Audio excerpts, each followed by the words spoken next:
Hello दोस्तों, this is Gaurav. I hope you are doing well. So आप लोग जान ही रहे होंगे कि हम एक प्लेलिस्ट बनाए हैं जिसमें स्टॉक मार्केट का बेसिक से लेकर एडवांस तक का सीरीज लाने वाले हैं। तो इससे पहले एक वीडियो आ चुकी है हमारे चैनल पे। जो लोग नहीं देखे हैं वो लोग जाकर देख सकते हैं, और जो लोग देख चुके हैं तो इस वीडियो में बने रह सकते हैं। अगर जो लोग नहीं देखें वो सबसे पहले फर्स्ट वाले वीडियो को जाकर देखिए, तभी आगे इस वीडियो में समझ में आएगा। जो भी कंटेंट है इस वीडियो में समझ में आएगा। तो ये हमारे सीरीज का सेकेंड वीडियो होने वाला है। सो बेसिकली जो टॉपिक है वो आज का रहने वाला है technical analysis versus fundamental analysis. इससे पहले वाले वीडियो में जो हम लोग बताए थे वो इंट्रोडक्शन, बेसिक इंट्रोडक्शन था कि शेयर मार्केट कैसे वर्क करता है, शेयर मार्केट में जो टर्म होता है वो हम डिस्कस किए थे। और इस वीडियो में हम लोग डिस्कस करेंगे कि टेक्निकल एनालिसिस किसको करना चाहिए, फंडामेंटल एनालिसिस किसको करना चाहिए, दोनों में बेसिक क्या अंतर है। वीडियो आगे बढ़ने से पहले अगर आप लोग नए हैं तो सब्सक्राइब कर दीजिए। अगर आप लोग पुराने हैं तो कमेंट करना। अगर कोई भी पॉइंट ऐसा लगता है जहाँ पे कोई मिस हो गया हो या फिर आप लोग का कोई राय हो वो आप कमेंट बॉक्स में डाल देना, ठीक है। तो चलिए थोड़ा सा रिकैप कर लेते हैं प्रीवियस वाले वीडियो में क्या क्या हुआ उसमें, जिसमें पढ़ा दिए थे what is an IPO. IPO already पढ़ा चुके हैं कि कैसे, अगर आप वो वीडियो जाकर देखे हो तो उसमें बताया गया था कि कैसे भी कोई कंपनी जो है वो एनएससी बीएसए पे लिस्ट होती है, ठीक है। कैसे हम उस कंपनी के शेयर को बाय और सेल कर सकते हैं। तो ये बेसिक टर्म जो वो हम लोग बता चुके हैं, और ये भी बता चुके हैं। एक मिनट, आईपीओ हो चुका है। फिर एनएससी बीएससी में कितना स्टॉक लिस्टेड है, तो 2000 से पहले 2000 से ज़्यादा, अभी तो खैर उससे भी ज़्यादा हो, तो ये पहले था। अभी तो 5000 से ज़्यादा स्टॉक लिस्टेड है, ठीक है।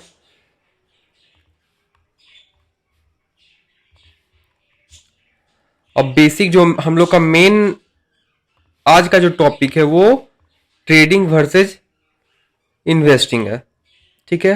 तो देखिए, आप अगर स्टॉक मार्केट में नए आए हैं तो सबसे पहले आपको अपना एज डिफाइन करना होगा, जैसे कि हम किस चीज के लिए सुटेबल है। जैसे इन्वेस्टिंग हो गया या फिर ट्रेडिंग हो गया। अगर आप ट्रेडिंग के पर्पज से स्टॉक मार्केट में आए हैं तो सबसे पहले आपको अपना टाइम फ्रेम डिसाइड करना होगा कि मेरे लिए कौन सा टाइम फ्रेम जो है वो, कौन सा टाइम फ्रेम ज़्यादा सूट करता है। तो सबसे पहले कुछ दिन तक आप मार्केट में आकर देखें कि क्या चल रहा है, कैसे हमारे लिए कौन सा बेटर टाइम फ्रेम है। सबसे पहले स्विंग करें, ठीक है। उसके बाद फिर पोजिशनल करें, देन उसके बाद फिर ट्रेडिंग करें। तो आपको पता चल जाएगा कि आपका एज क्या है, आपका प्रॉफिटेबल एज क्या है, ठीक है। तो मोस्ट इंपॉर्टेंट थिंग जो है अपने आप को पहचानना है पहले मार्केट में, वो टाइम फ्रेम डिसाइड करके करना है कि हम जो आप लोग हैं वो क्या ट्रेडिंग कर सकते हैं, ट्रेडिंग में क्या इंट्राडे ट्रेडर बन सकते हैं या फिर स्विंग ट्रेडर बन सकते हैं या फिर पोजिशनल ट्रेडर बन सकते हैं। ये हम लोग ऑलरेडी डिस्कस कर चुके थे प्रीवियस वाले वीडियो में, ठीक है।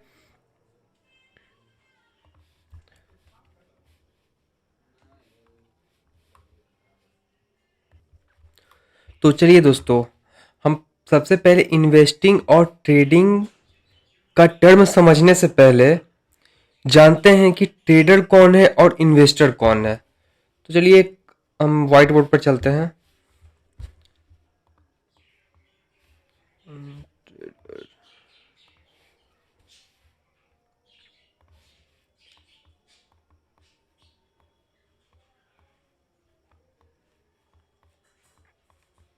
ट्रेडर और इन्वेस्टर,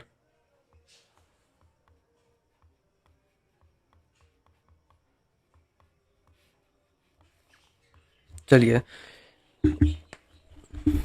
सबसे पहले टेक्निकल और फंडामेंटल जानने से पहले हम लोग समझेंगे क्या ट्रेडर और इन्वेस्टर क्या है, ठीक है। अब देखिए ट्रेडर कौन है और इन्वेस्टर कौन है।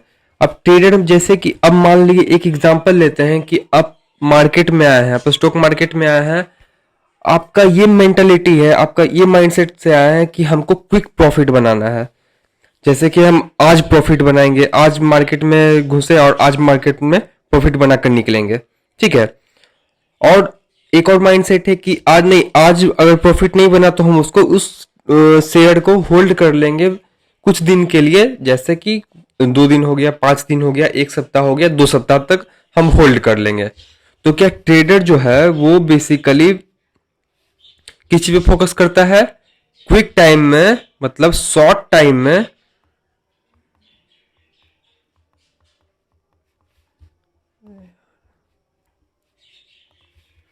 शॉर्ट टाइम में प्रॉफिट एक्सपेक्ट करता है, करेक्ट। शॉर्ट टाइम में प्रॉफिट एक्सपेक्ट करता है।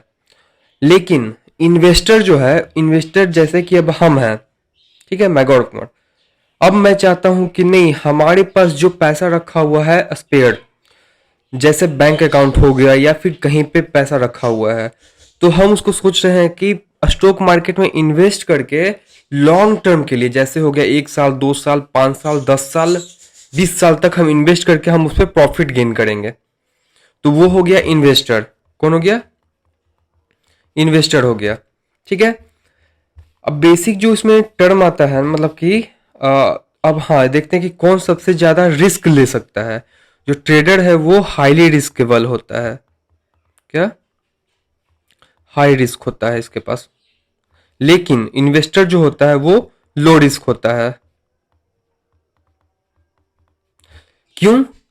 अब जो ट्रेडर है वो कुछ पैसा लेकर आया मार्केट में, वो उसका मेंटलिटी जो है कि हम आज प्रॉफिट बनाकर निकलेंगे। तो इसमें क्या है कि हाई हाई रिवॉर्ड है कि वो एक दिन में सपोजेड 2%, 5%, 10% गेन कर रहा है।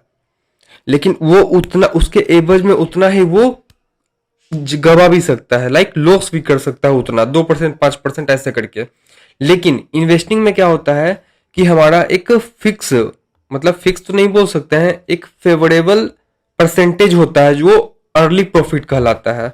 जैसे कि मान लिया स्टॉक मार्केट में आप अगर इंडेक्स फंड में लगाओगे तो वो 10 से 15%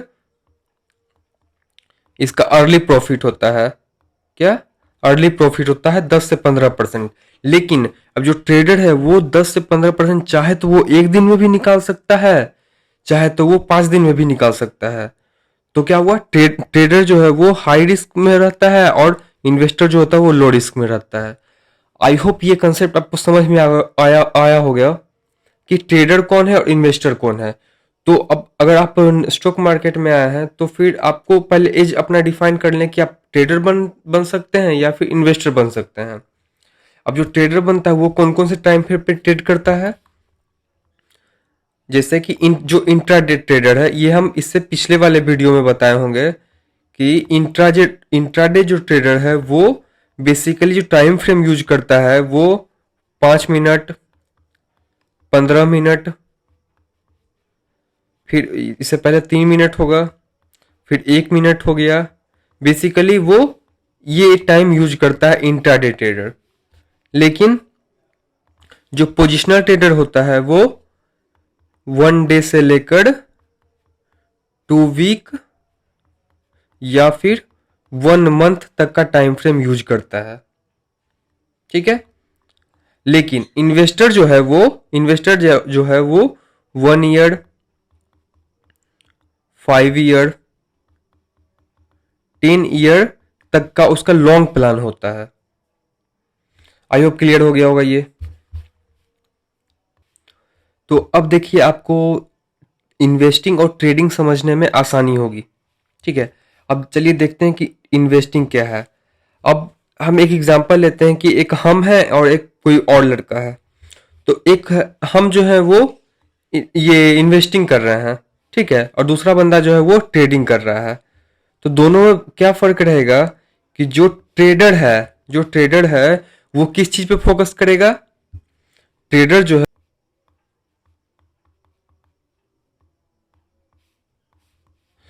हाँ, तो देखिए ट्रेडर जो है वो बेसिकली किस चीज पे फोकस करता है? वो शॉर्ट टर्म चार्ट पे फोकस करता है। जैसे हो गया प्राइज एक्शन,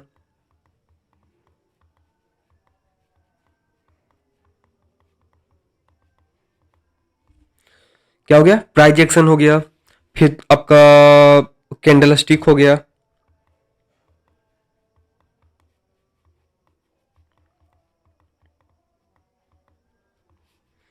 कैंडल स्टिक हो गया, प्राइस एक्शन हो गया, और क्या चीज पे, प्राइस एक्शन हो गया, चार्ट पैटर्न, हाँ फिर चार्ट पैटर्न,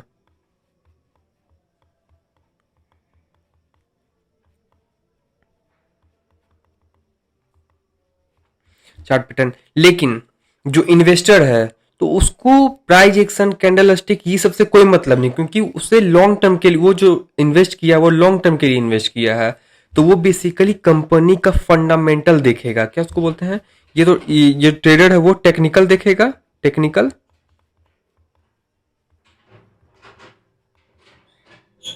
टेक्निकल, लेकिन इन्वेस्टर जो है वो फंडामेंटल पे फोकस करता है,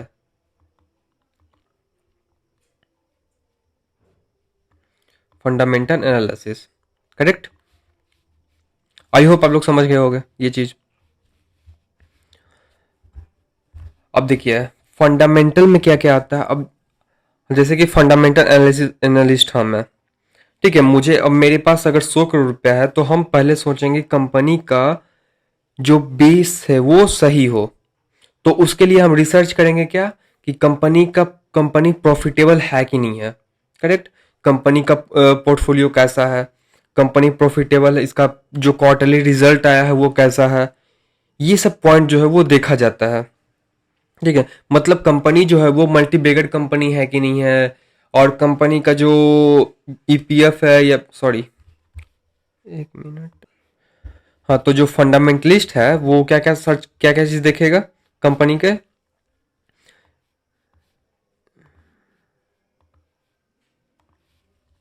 बेसिकली वो क्या देखता है, decide based on few parameter like, जैसे पीई रेशियो कंपनी का क्या चल रहा है, ये सब, हालांकि जो ये सब जो पॉइंट है वो पूरा डीप है, तो हम फंडामेंटल के टॉपिक में इस चीज को पूरा कवर करेंगे कि कैसे कंपनी का फंडामेंटल एनालिसिस किया जाता है, कंपनी का रिपोर्ट कैसे पढ़ा जाता है, एनुअल रिपोर्ट कैसे पढ़ा जाता है, क्वार्टरली रिपोर्ट कैसे पढ़ा जाता है, ये सब हम लोग आगे डिस्कस करेंगे।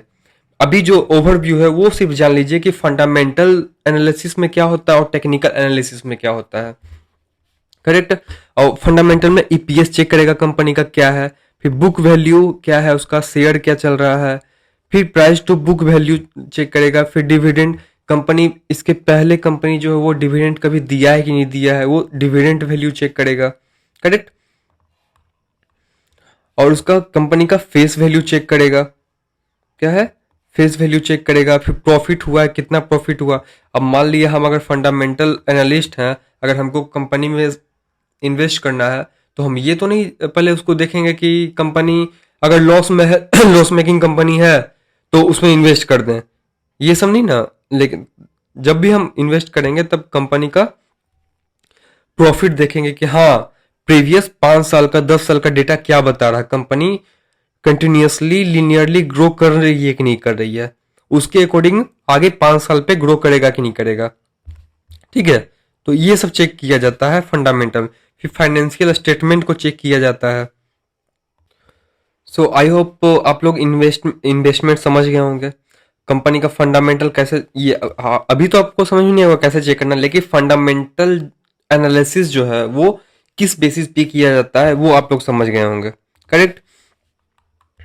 ये पार्ट आप लोग समझ गए होंगे, ठीक है। अब चलिए देखते हैं इन्वेस्टिंग। मेन हम लोग का जो फोकस रहेगा वो इन्वेस्टमेंट पे रहेगा, क्या चीज पे, टेक्निकल एनालिसिस। कौन करता है टेक्निकल एनालिसिस, ट्रेडर करता है टेक्निकल एनालिसिस, ठीक है। तो अब टेक्निकल एनालिसिस कैसे, क्या क्या होता है उसमें, technical analysis basically price action में देखा जाता है। प्राइस एक्शन में क्या होता है, प्राइस एक्शन में सॉरी क्या है, price action refers to the movement of securities provide over time, it's involve analysing pattern, trends and support resistance level to make trending decision. अब चलिए एक एग्जांपल मानकर चलते हैं कि मेरा जो एनालिसिस होगा वो शॉर्ट टर्म के लिए होगा, ठीक है। तो हम ट्रेडर हैं, तो पहले हमको क्या करना है, प्राइस एक्शन प्रिडिक्ट करना है। प्राइस एक्शन हम लोग चेक करेंगे। तो प्राइस एक्शन में बेसिकली क्या होगा कि मान लीजिए कोई कंपनी ऐसा इस टाइप से बिहेव कर रहा है, ठीक है। तो कंपनी में देखेंगे कि मतलब स्टॉक में देखेंगे कि कहाँ पे ज्यादा सप्लाई हो रहा है, कहाँ पे ज्यादा डिमांड है, ठीक है। तो उसमें कहा जाता है कि सपोर्ट कहाँ बन रहा है, रेसिस्टेंस कहाँ बन रहा है। ये सब हम लोग हालांकि डीप में चर्चा करेंगे इस चीज पे। बेसिक आप जान लीजिए कि प्राइस एक्शन हम जो जब भी करेंगे तो देखेंगे कि सपोर्ट कहाँ पे है, डिमांड कहाँ पे है, रेसिस्टेंस कहाँ बन रहा है। ये चीज पे हम लोग ज्यादा फोकस करेंगे, करेक्ट। और उसके बाद क्या है, चार्ट पैटर्न। अब जो स्टॉक है, स्टॉक का चार्ट कैसा बन रहा है, करेक्ट। चार्ट में जैसे कि क्या बोल सकते हैं उसको, बहुत बहुत टाइप का चार्ट होता है। जैसे हो गया हेड एंड शोल्डर हो गया, ठीक है। हेड एंड शोल्डर हो गया, डबल टॉप हो गया, डबल बॉटम हो गया। तो इस पे एक एनालाइज करते हैं कि कहाँ पे हमारा डिमांड है और कहाँ पे हमारा ये सप्लाई है, ठीक है। तो ये आगे जाकर हम लोग डीप ड्राइव करेंगे इस पे कि बेसिकली कितने टाइप का चार्ट है, वो सब हम सारा कुछ बताएंगे। उसके बाद कैंडल स्टिक। तो जो कैंडल बन रहा है वो कैंडल किस टाइप से बन रहा है, कहाँ पे हाई है, कहाँ पे लो है, ठीक है। चलिए एक एग्जाम्पल नहीं, एक स्टोरी सुनाते हैं कि कैसे टेक्निकल एनालिसिस जो है वो कैसे मार्केट में आया। मतलब हम लोग जो अभी जो ट्रेडर लोग हैं वो टेक्निकल एनालिसिस का यूज कर रहा है जो, तो वो कैसे इन्वॉल्व हुआ। तो इसके पीछे का जो रीजन था ना, मतलब कि स्टोरी था अर्ली 80s में, मतलब कि 18वीं शताब्दी से पहले जापान में क्या राइज एक्सचेंज हुआ करता था। मतलब कि वहां पे जो भी बायर और सेलर थे, वहां एक एक्सचेंज, जैसे कि अभी एनएससी बीएससी है ना, तो वहां पे क्या एक राइज एक्सचेंज था। उसको बोलते हैं चावल का व्यापारी, ठीक है। तो जो चावल होता था उसके खेत में, वो लोग आता था बेचने के लिए यहाँ पे। एक मर्चेंट, जैसे ये मर्चेंट है, अब यहाँ पे आया है बेचने के लिए। तो इसका जो भाव होता वो एक दिन में ओपन होता था और शाम में क्लोज होता था। तो जो व्यापारी था ना, वो लोग क्या करता था, बोली लगाता था कि ऐसा रुपए किलो। मतलब कि मार्केट जब ओपन हुआ, तो सपोज जब ओपन हुआ मार्केट, तो 40 रुपए से ओपन हुआ और जो क्लोज हुआ वो 53 पे क्लोज हुआ, 53 रुपए केजी पे क्लोज हुआ मार्केट, ठीक है। और जो इसका लो बनाया था वो 35 रुपए था, और हाई जो बनाया था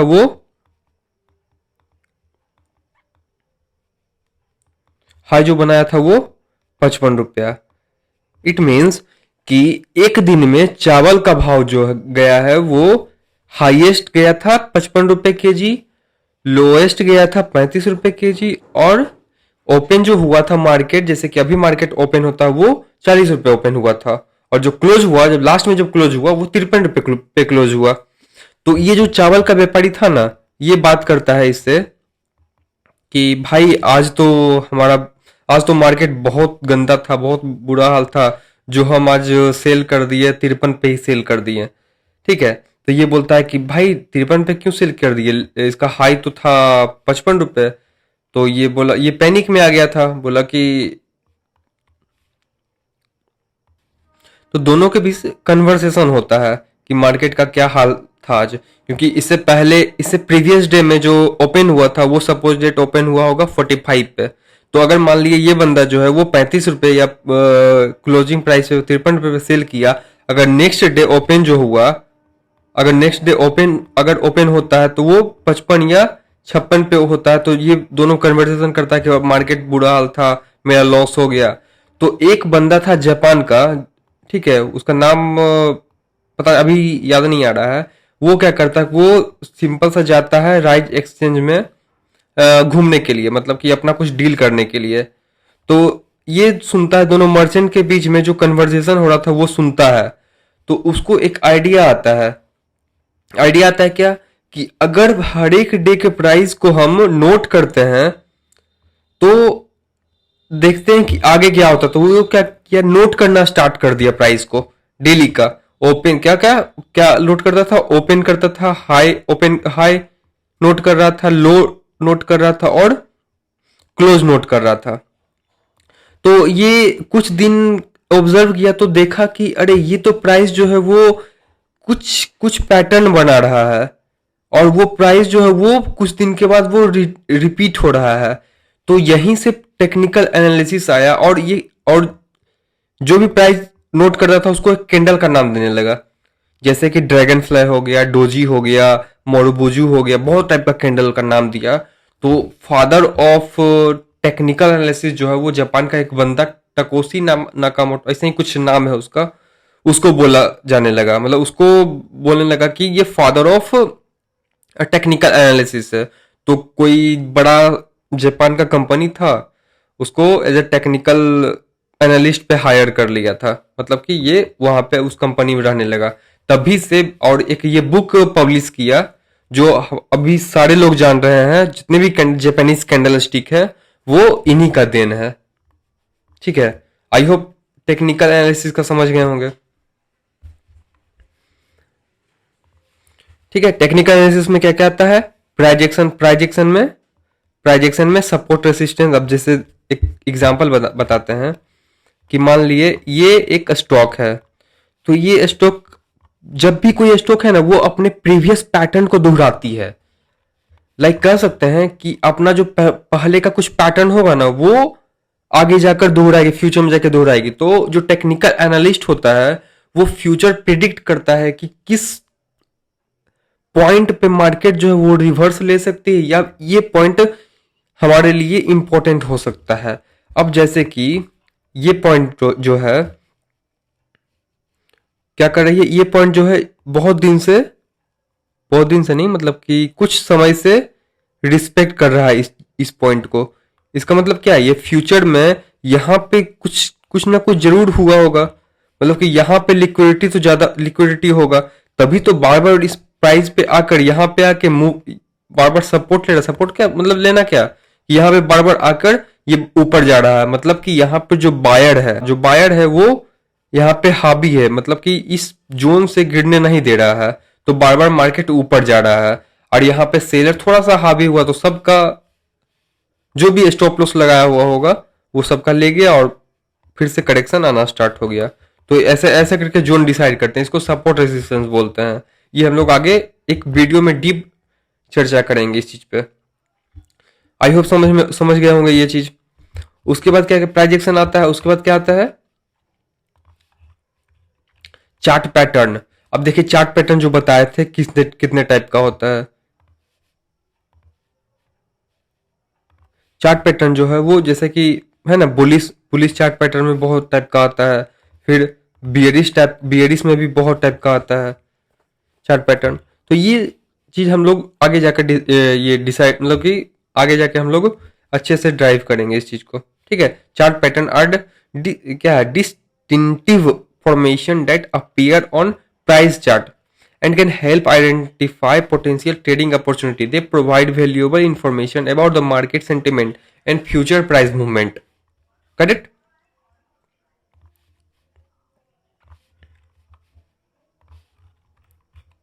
उसके बाद क्या, कैंडलस्टिक पैटर्न। तो कैंडलस्टिक में बहुत टाइप का कैंडलस्टिक होता है, वो हम लोग आगे बताएंगे। बेसिकली ये आप जान लो कि ओपन हाई का कैसे कैसे होता है। ठीक है, यहाँ पे ओपन हो गया, ये प्राइस अगर ये कैंडल जैसे कि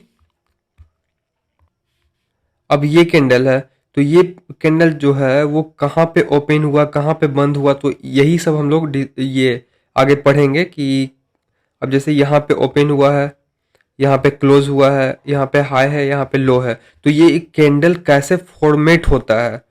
तो हम लोग कैंडल स्टिक वाले ये वीडियो में हम लोग डिस्कस करेंगे इस चीज को। ठीक है, ये समझ गए।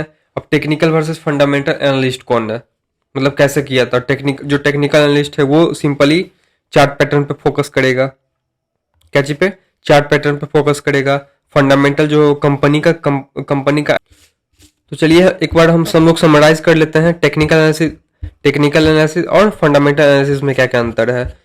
सिंपल सा, टेक्निकल एनालिस्ट जो है वो ट्रेडर है और फंडामेंटल एनालिस्ट है वो इन्वेस्टर है।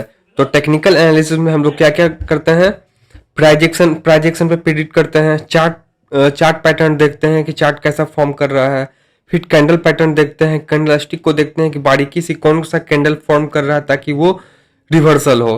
ठीक है। और इसमें एक चीज बताना भूल गए थे, बुलिश और बियरिश। तो बियरिश जो है वो ट्रेंड डिसाइड करता है, मतलब कि अगर मार्केट बुलिश है तो वो बुलिश है मतलब क्या, मार्केट जो है वो अप ट्रेंड में है। अगर ये चीज प्रीवियस वीडियो में बताना हम भूल गए थे, चलिए इस वीडियो में बता देते हैं कि अगर मार्केट, अरे यार, अगर मार्केट इस टाइप से बिहेव कर रहा है, आपको सिंपल क्या दिख रहा है, मतलब मार्केट अभी अप ट्रेंड में चल रहा है। ठीक है, मार्केट अभी अप, इसके जो प्रीवियस लो है इसको ब्रेक नहीं किया है मार्केट। इसका मतलब ये क्या है, इसका एक टर्म हम बताए थे बुलिश। मत और एक टर्म और बताए थे यहाँ पे बुल का यूज होता है। क्यों? क्योंकि मार्केट को ये ऊपर लेकर जाता है। अगर आपको ये स्टॉक ऐसा दिख रहा है,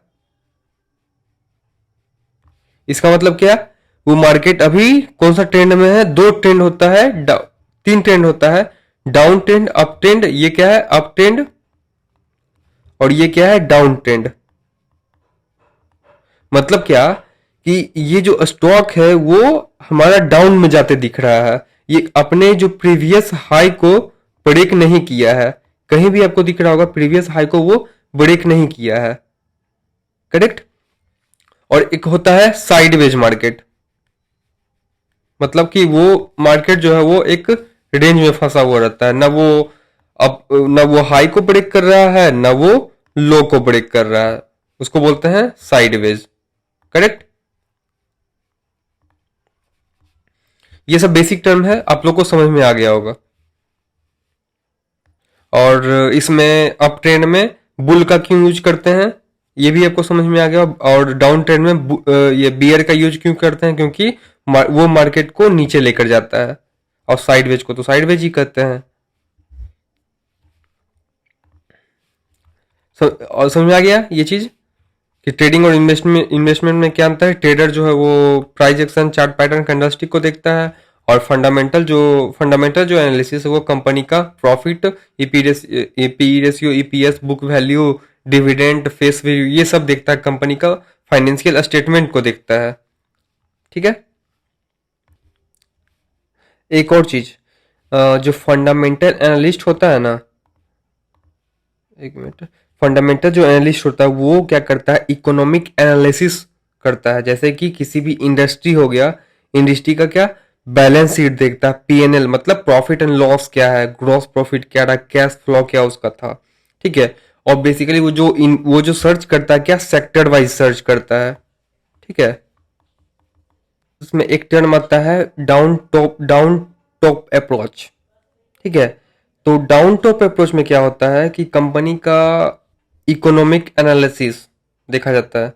ठीक है। इंडस्ट्री एनालिसिस देखा जाता है। ठीक है। अब जैसे कि एक ग्लोबल एंड जो डोमेस्टिक रिसर्च होता है ना, अब मान लिए हम फंडामेंटल एनालिस्ट, हम किसी चीज को, अब कोई सेक्टर में या फिर स्टॉक में इन्वेस्ट करना चाहते हैं, तो पहले उसका उसका देखेंगे कि पॉलिटिकल इवेंट जो भी रहा है, जैसे इलेक्शन रिजल्ट हो गया, सेंट्रल बैंक इवेंट हो गया, ये सब बहुत ज्यादा फैक्टर करता है। जब भी हम लोग इन्वेस्ट करते हैं तो ये सब बहुत ज्यादा फैक्टर करता है। अब जैसे कि मान लिया, अब इंडस्ट्री एनालिसिस हो गया, तो इंडस्ट्री एनालिसिस में क्या कि ऑयल एंड गैस का सेक्टर कौन सा है, एविएशन सेक्टर क्या है, पेंट सेक्टर क्या है, आईटी सेक्टर क्या है, metal sector, banking sector, automotive sector, फिर सीमेंट, टेलीकॉम सेक्टर, ये सब चीज को देखा जाता है, जितना भी सेक्टर है। अब मान लीजिए कोई हम पर्टिकुलर सेक्टर में इन्वेस्ट कर रहे हैं, तो उस सेक्टर के टॉप जो लीडर हैं उस स्टॉक को एनालिसिस किया जाता है पहले। ठीक है। और उसका देखा जाता है प्रॉफिट वगैरह क्या है, प्रॉफिट क्या चल रहा है, इबिटा क्या है, प्रॉफिट रेशियो क्या है, डिविडेंड दिया है कि नहीं दिया है, उसका मार्केट कैपिटलाइजेशन क्या है, ठीक है, वो सब देखा जाता है। तो चलिए गाइज, आई होप आप लोग अच्छे से समझ गए हो कि फंडामेंटल और टेक्निकल एनालिसिस में क्या क्या होता है। तो चलिए हम लोग आगे मिलते हैं नेक्स्ट वीडियो में, तब तक के लिए बाय बाय, गुड नाइट। अगर आप लोग को कोई पॉइंट जो समझ में नहीं आया होगा वो आप कमेंट कर देना, और आप लोग को अच्छा लगा होगा वीडियो तो लाइक करना, सब्सक्राइब करना और कमेंट जरूर करना। तो आई होप गाइज आप लोग को अच्छा लगा हो वो वीडियो। चलिए हम लोग नेक्स्ट वीडियो में मिलते हैं और ये सीरीज को चालू रखते हैं। अगर आपके कोई फ्रेंड में, जान पहचान में जो न्यूली ट्रेडिंग में घुसे हैं तो उनको जरूर इस वीडियो को आप शेयर कर देना, ताकि उनको ये नॉलेज मिल पाए और हमारे साथ कंटिन्यू कर पाए वीडियो को। चलिए, थैंक यू, बाय बाय।